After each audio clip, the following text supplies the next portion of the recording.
Hi, Chris. What's the team news? And a new mindset. It's always that 40-point magic number that's talked about often. Do you think it might be less than that then? I'm hoping it's going to be less. I'm hoping. Given the opposition and where they are, how crucial are the next two games? And is it a case of must not lose and perhaps 4 to 6 points you need from these two games? I think we do. I think we do need that.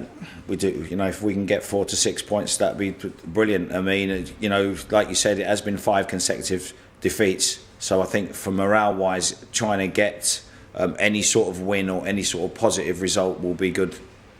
I must just ask you about one of your players, Mauro Zarate. Mm-hmm. Is he fit and available, and is he still got a role to play for you this season? No, he's not fit and available. As far as I know, he's having treatment back at his parent club, and if he becomes fit, he'll be in consideration. Do you think it affected him at all, what happened on deadline day, that QPR were willing to let him go back to West Ham? I didn't see any noticeable change. I wasn't involved in that, so I don't know. Chris, I must just ask you, I spoke to Les Ferdinand last week. Mm-hmm. He talked about there being covert racism existing in football with regard to the appointment of black managers. Mm-hmm. Where do you stand on that? Does he have a point? Do you agree with it? Yeah, I agree. But because I'm sitting here, I'm not going to now change my views of you know, many years. I mean, the fact that we're still at this stage of the game highlighting that I'm the only black Premier League manager shows that it's not the norm to have people from ethnic minorities in this position. So until this becomes normal, and it's not highlighted in such a spectacular fashion, that racism will be evident. Following on from that, I mean, John Barnes talked about it earlier on this week as well. Mm-hmm. Do you believe that black managers aren't getting the opportunities that white managers are getting?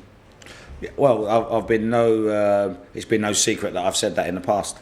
I mean, and obviously I'm in a very fortunate position to be the manager of QPR, but I would hope that people wouldn't look at that as a token gesture. You know, I think I've earned my stripes to be in this position, and I think that there are other people that are probably more talented or better suited in some respects from a profile point of view, as there have been many white managers that have got jobs based on their profile and playing experience and other things like that. And I do think that there are people that probably should have had jobs of this magnitude, and it shows that there is covert racism in the game. If it wasn't to work out for you, I'm not saying this, if it Yeah. wasn't to work out for you here, do you fear that your chances will be limited afterwards?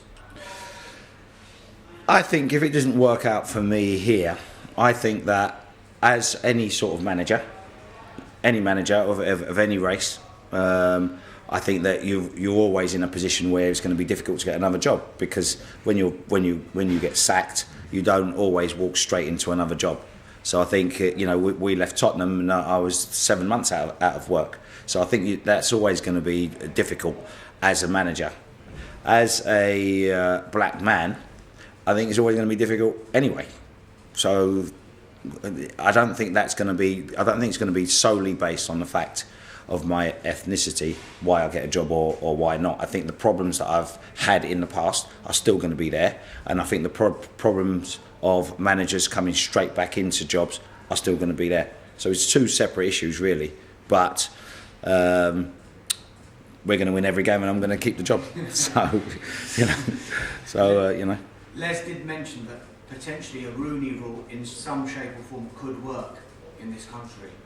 Where do you stand on that? I think the Rooney rule is it's an important factor as regards that there's an awareness. There's an awareness that something has to be done to affect the way that people think in boardrooms. Now, I'm not just talking about race, I'm talking about gender, I'm talking about homophobia, I'm talking about many other issues that people talk about. It's like general equal opportunities. And I think that maybe there needs to be some more awareness in the game of different factors that affect why people get the jobs or not. Just finally from me, Chris, Greg Dyke has talked about changing the rules for homegrown players, raising the number in a squad from 8 to 12. Is that something you'd back? Is that something you'd like to see? Yeah, I mean, I'd like to see that more from the fact that we do want to get English players playing as much as possible. I do think that there are, some clubs that have done well for the English game by playing English players. It doesn't guarantee you that the national team is going to be any better than it is. But what it will do, it will allow the academy systems to at least be worth their while by having pathways for players to go and play in their country of origin. I think that increasing the numbers will certainly help the academy system, and it will certainly help English players to have some sort of positive view on their futures. Because at the moment, in many situations, as soon as you get your first or second year pro contract, there's generally no pathway into the next step. Because I do believe that we do import players from abroad that we could easily produce here. Now, I'm not saying that we shouldn't have foreign players, because they've done fantastic for the English game, but I think that the top end of players have pulled the standard up no end. The top end managers have pulled the standard up no end, but it's the mediocrity that I think really frustrates the English coach and the English player. Thank you. Yes. I mean, do you think someone like Charlie Austin, I mean, had he, we know his background, he's come from non-league, but would he maybe not be considered against somebody who come from, say, Spain or Italy in this sort of environment? Well, I think we've seen that happens, don't we? And we've seen it happen, at many a big club where some English players have pushed themselves forward, and people have looked at players that cost a lot of money, been given a lot of time, and not produced. And we've seen that in all over the game, really. I mean, Charlie Austin, he does the thing that the uncoachable thing, really. He scores goals. So I think that always has its place ahead of anything else.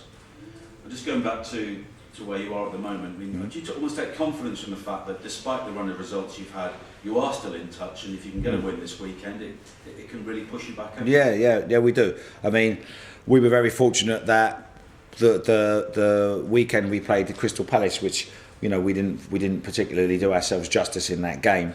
That the other results were in our favour. Now, the last thing you want to be doing is worrying about what other teams are doing. But I think as the games dwindle away, unfortunately, you do have to have that little look at the results on a Saturday afternoon.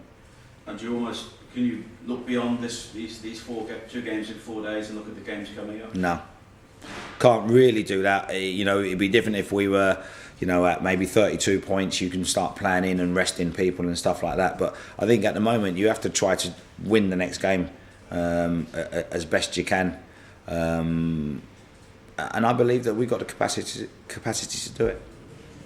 Chris, how unlucky was Charlie not to make the England squad? Charlie's very, very unlucky, but it's a very prestigious thing to be called up for England.